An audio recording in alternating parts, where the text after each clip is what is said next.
ground shake.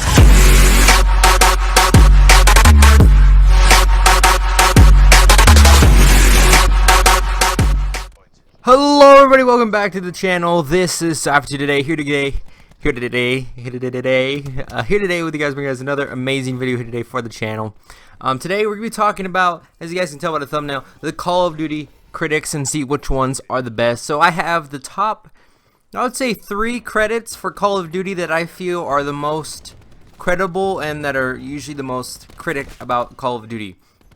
And we're gonna be ranking them. So the 3 that I've chosen is Nero Cinema, Prestige is Key, and 8 Thoughts. And these YouTubers are pretty much the critics for Call of Duty. They always talk about bad and the good things about Call of Duty. Some of them more than others and stuff like that. And today we're going to be ranking them. So I'm just showing you guys some video evidence, showing you guys, explaining to you guys why this one's worse and better than this one.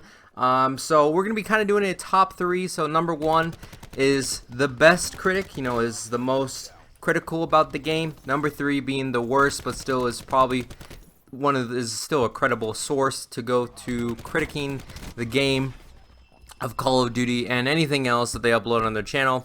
But I'm just gonna be strictly looking at their Call of Duty sides of these channels, because I know 8 Thoughts does upload other content other than Call of Duty critic content, so be aware of that. But that's pretty much what we're gonna be doing. So the first one I'm going to name as the number 3 spot is Prestige is Key.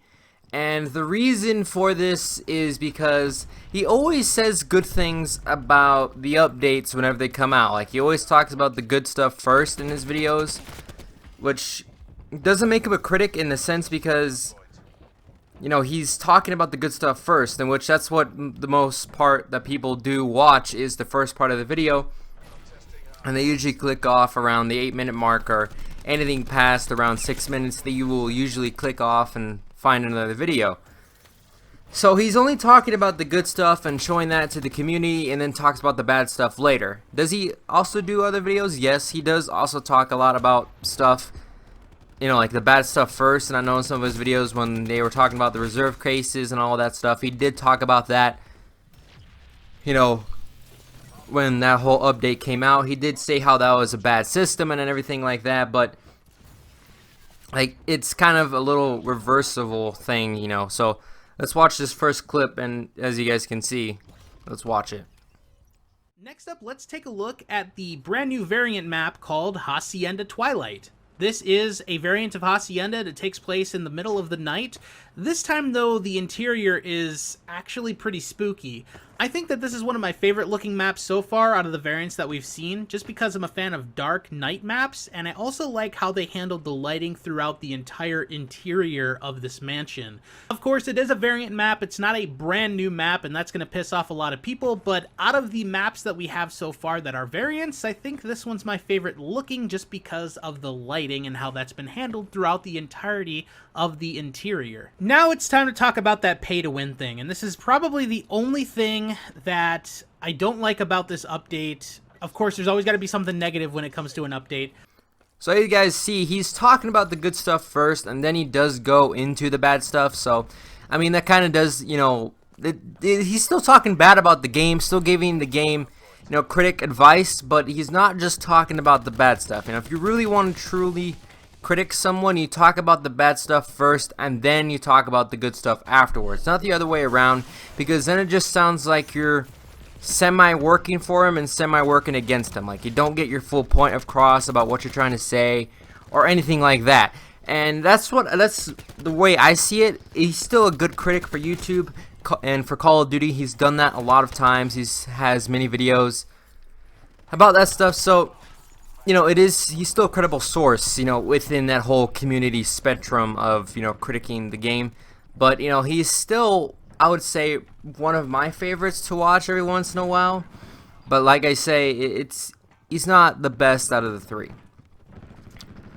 So coming in at number 2, that I'm going to rank at number 2, which is going to be pretty cool here.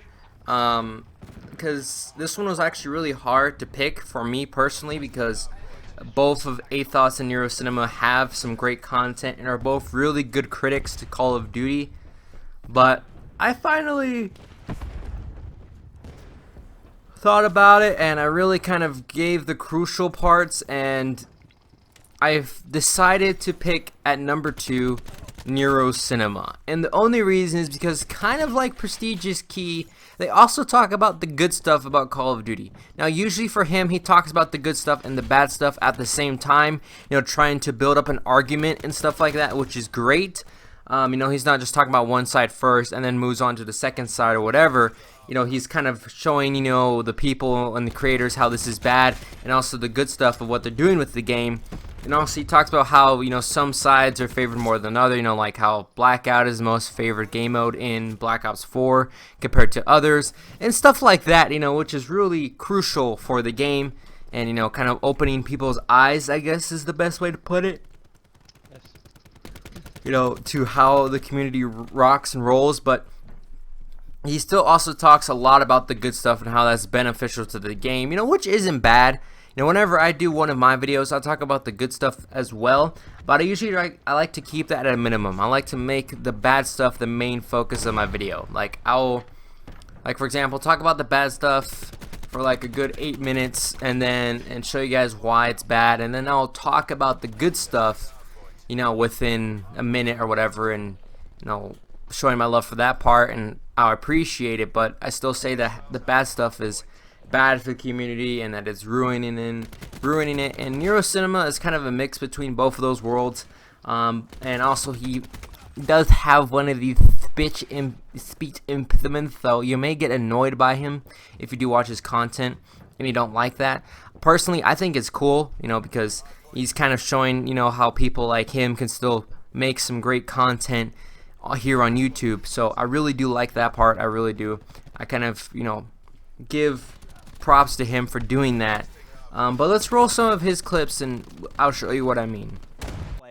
It looks like Activision and Treyarch heard the community outrage when they brought back WMD and locked it behind the Black Ops Pass, because today they brought back the iconic map Grind from Black Ops 2, but this time it's completely free for everybody. It's permanently in the public match rotation of every single game mode, and anybody can play it. In my personal opinion, Grind is the best DLC map in Call of Duty history, and I've wanted it to come back for years now, and I'm happy it finally happened. I'm even more happy that it's free for everybody, and everybody has access to it. A weapon bribe. Now, for me personally, and for pretty much everybody else in the community, this is where the event goes south. This is where Days of Summer becomes Days of Bummer, because they added a lot more weapons than just the Vendetta and the Galil, and all those weapons are locked behind either that weapon bribe or supply drops. These new weapons include the Stingray Tactical Rifle, the Peacekeeper Assault Rifle, the Locust Bolt Action Sniper, and of course the Ballistic Knife.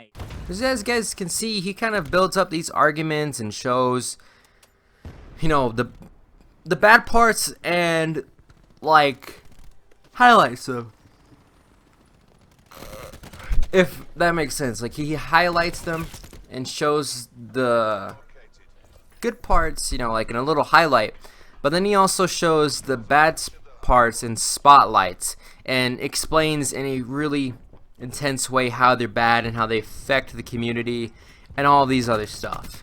So, you know, that's why I kind of like him more than Prestigious Key. But like, again, like I said, he still praises the good parts every now and then, you know, complete, you know, which is good, you know, to be a full-on critic. But if you guys don't know, you know, from, you know, process of elimination, who's at number 1, it's your daddy A Thoughts. And the reason why I'm saying that is because on his YouTube channel, he promotes like his alpha male masculinity on his channel. So he makes his critic videos into kind of like great videos, you know, by showing some like funny, like not funny moments, but some like great moments in the clips, you know, where he's like, you see these muscles, you know, masculinity, alpha male, you know, none of this beta male stuff, you know.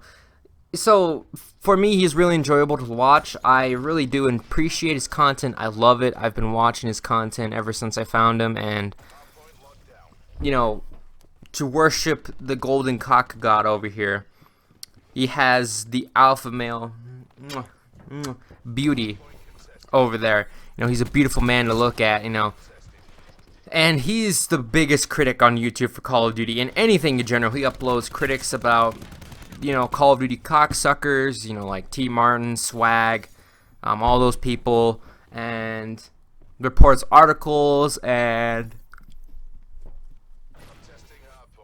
other stuff, you know, like he'll talk about like the good things about Modern Warfare sometimes and like the bad things and what could potentially happen, you know. So he's opening your eyes, you know, to how Call of Duty works, and he also talks about the loot systems and how these guys are paid by Activision, all this stuff, and it really shows a light. And he's the biggest critic. I've never seen one of his videos where he talks good about Call of Duty in the sense of where it's the greatest thing imaginable, you know, where it's a good thing to have this added. You know, he's never really done that. You know, he's talked about it, you know, like schemingly, but it's never like fully exposed. You know what I mean? Like, you talk about it for like a second and that's it. Then you go deep into the money horrors of Call of Duty and YouTube Activision payrolls, and he will go in deep into that and stuff like that. So let's roll a couple of his clips as well. A lot of big drama coming out of a Kotaku big hit piece article on Treyarch this morning about how Treyarch is treating their employees, or rather not employees, mistreating their game testers. And honestly, you know, I don't give a about game testers. They can go piss up a rope. Like, honestly, a bunch of dudes sitting there playing video games, figuring out the problems, and they get paid minimum wage, pretty much like $13 an hour, and they cried like babies, and they're upset that they have to work like 60 hours a week and all that kind of stuff. But I really don't give a shit. Like, cool, whatever, people have problems with their jobs. The more important fact that we need to focus on with this article and what's going on with Call of Duty and Black Ops 4 and just Call of Duty in general, and more importantly and more paramount to this channel and what actually you care about, is the microtransactions and how these developers and also the fanboys on the Reddits and all these Call of Duty fanboys love just to blame and put all the onus and all the freaking microtransaction bull and all the rip-off money-making scam stuff on Activision, like as if it's 110% Activision's fault. Oh my god, and as David Vonderhaar says, I only make the shoes. I don't know, I just make the shoes. That's all just nothing but lies and horse.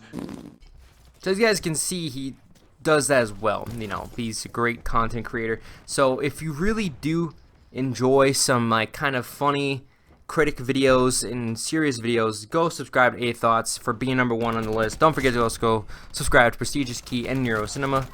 And also all of their clips I'm using just to prove a point. So I'm not trying to steal money from them. I'm not trying to promote their content on my channel. I'm just showing them as evidence, evidence to prove my points. Alright, let's go to these 3 YouTubers there. So go subscribe to the channels, links down in the description, also at the end of the video for you guys. And anyway, that's it for today's video. I'm going to see you guys on the next one. Peace out.